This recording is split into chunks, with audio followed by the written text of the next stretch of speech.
been nearly 5 months since hundreds gathered outside the Hawaii Electric Light Company's headquarters in Hilo in order to save Poho'iki. He was up here with the camera. In August, those opposed to geothermal industry expansion in Puna marched all the way from Pahoa over the course of 3 days. We are here for the long term. We want to not let this happen next year, the year after. You know, we want clean energy in our community, not dirty, toxic chemicals put into our air, put into our water system. The march culminated in the delivery of a petition to HELCO President Jay Ignacio demanding the utility stop its contract for new geothermal development on the island of Hawaii. We're going to continue to work with your alliance to see if we can come to a good resolution. So, thank you. Mahalo for listening to us. This represents the food that we grow in Puna. It's organic, it's good, and it's homegrown. And with geothermal plants now being able to go into farmland, we're not going to be able to grow the same good food.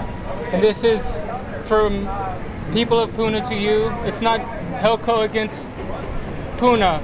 It's just people trying to save their home in the sustainable place that we're growing. So thank you for listening. Thank you. I think he was not expecting that many petition signatures or this many people out front. Yeah. Were you expecting this many people out here?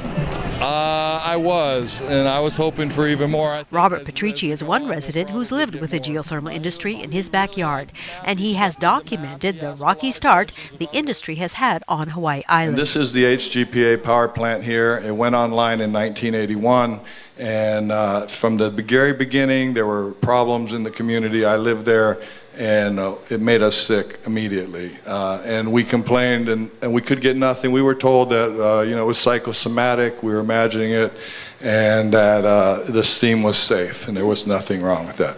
And we were belittled, and at that point I believed in the government. I wasn't an activist at all. I had never done anything like that. And over 2 years of trying to deal with the government, I realized that something was very, very wrong. And in 1989, Labor Day, there was a horrific accident, and the outcry from the community at that point was so strong that they finally shut this plant down. And this was a 2.2 megawatt plant. Long touted as an affordable, renewable answer to HELCO's expensive reliance on fossil fuels, a large number living in Puna say the industry has fallen short of expectations in many ways. Every time they drill in a geological fault zone, that liquid will go to the lava and will come out looking like bomb. But as energy prices continue to climb, others on the island say geothermal is worth another chance. New technologies and new companies, they say, are ready to finally make geothermal the clean and cheap energy source it has long promised to be. Now, if we have benefits that can be shared with everybody, why not identify the location? That's why I asked the question to Don. Let's identify it. Let's get the thing going. We don't have the luxury of time anymore. Time is running out for us in Hawaii. Right now, only one company is producing energy from the geothermal resource and selling it to HELCO to help power the grid. Puna Geothermal Venture, owned by the company Ormat, is located near Poho'iki on the geologically active East Rift zone of Kilauea Volcano. It provides 38 megawatts of power to consumers on the Big Island grid. On behalf of Puna Geothermal Venture, I welcome you to this auspicious occasion, celebrating 15 years of generating electricity from geothermal resource for our community right here on Hawaii Island. A few years ago, a renewed push began with plans to develop an additional geothermal supply. A working group was formed. The findings favored expansion. Supporters of the industry, like Richard Ha, a farmer and co-chair of the working group, began the conversation and the campaign to increase geothermal production. We've known about what peak oil and what's going to be happening for a long time. We've been talking too much. We gotta have some action.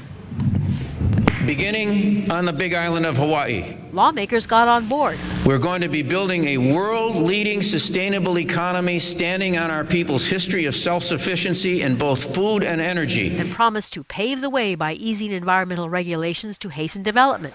They've introduced legislation to streamline the process, to remove the county from land zoning and permitting, streamline the environmental process so we don't get environmental review. You know, don't you think they should fix the one and get the one that they have operating correctly before we start talking about, you know, we got to build a whole bunch of these things.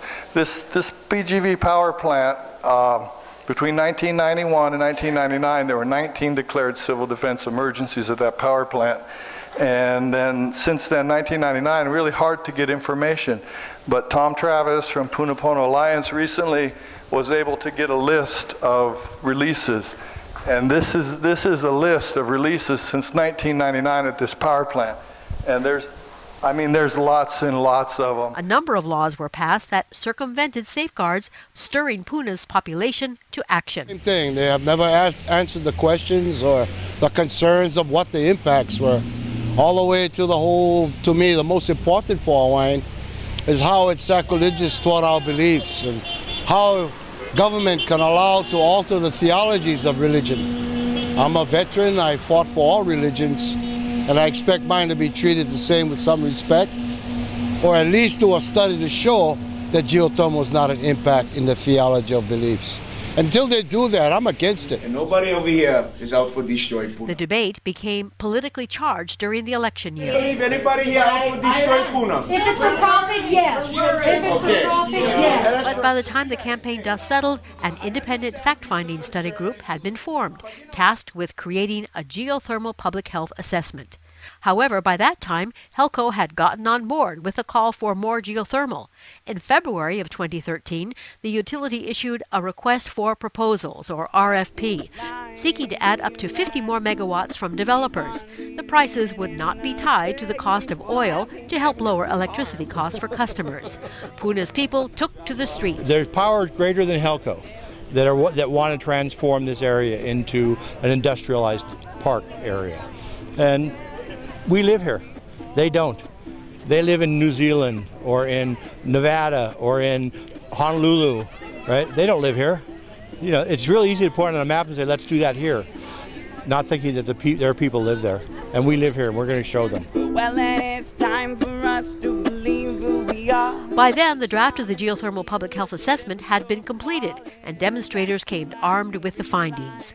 And they found in that study that there wasn't adequate monitoring, there wasn't adequate evacuation for emergencies, there wasn't adequate testing for the air and the water.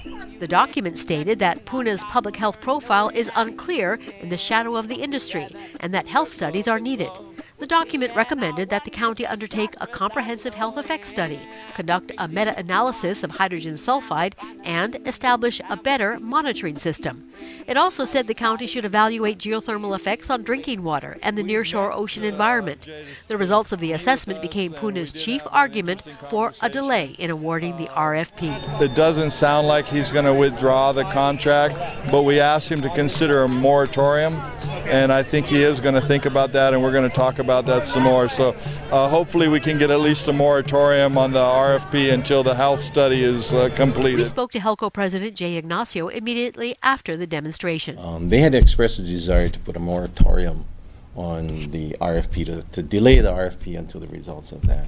And I kind of asked if could we do it in parallel, still address the concerns in the Adler effort in parallel with proceeding with development, but we really didn't come to any conclusion on that. And it's still not clear what's going to result. So this is just the beginnings.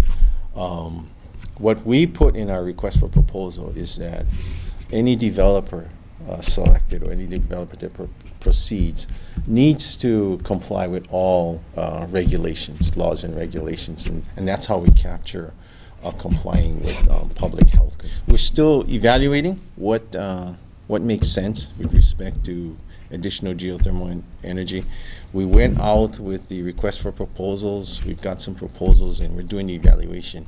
We haven't made the determination that we're going to commit to 50 more megawatts of geothermal, or whether it's going to be 25. We have not decided upon that yet. We're still evaluating. Are you surprised by the turnout today? I mean, that was a pretty for a working day for most people. Now that's a pretty sizable turnout. I'm not surprised. They started a petition. They have a website, and I've been receiving phone calls, and I've been receiving emails, and they've been updating me as to how many petitioners have signed up. I am surprised with the number that they indicated today, that there were 3,000. My understanding was there was a little over 1,000, so 3,000 is more than what I anticipated, but I'm not surprised by the number of people that showed up here today.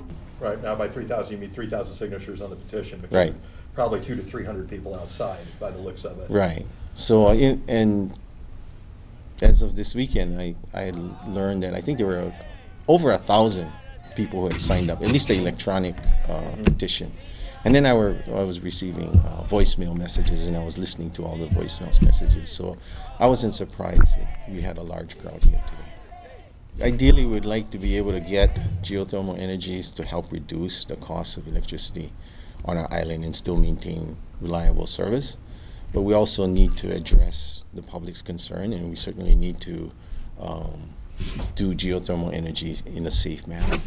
For months, there was no decision. Then, in December, news broke that Helco was reconsidering its RFP.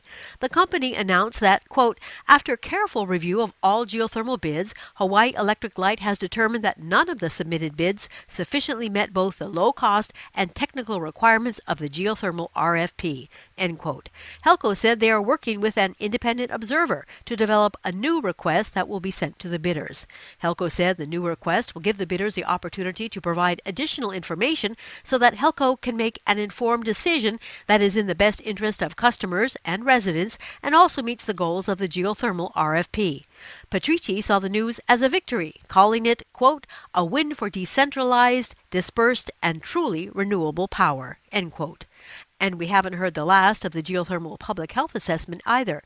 This week, Thursday, the Windward Planning Commission will be presented with an overview of the assessment and will also consider a request from the mayor to release money from the Geothermal Asset Fund in order to implement some of the findings. $180,000 is being requested to purchase air quality monitoring equipment, both fixed and handheld, for the Hawaii County Civil Defense emergency responders and members of the community on a pilot basis. $45,000 is being requested to conduct groundwater sampling in the Kilauea East Rift Zone. The county plans to contract with the USGS to test certain wells and warm ponds for the presence of chemicals used in the geothermal energy process that might have mixed with groundwater in the region. $55,000 is being requested for an analysis of health effects of low to moderate H2S exposure conducted by the John A. Burns School of Medicine. The analysis will hopefully lay the groundwork for future health studies in the Puna region.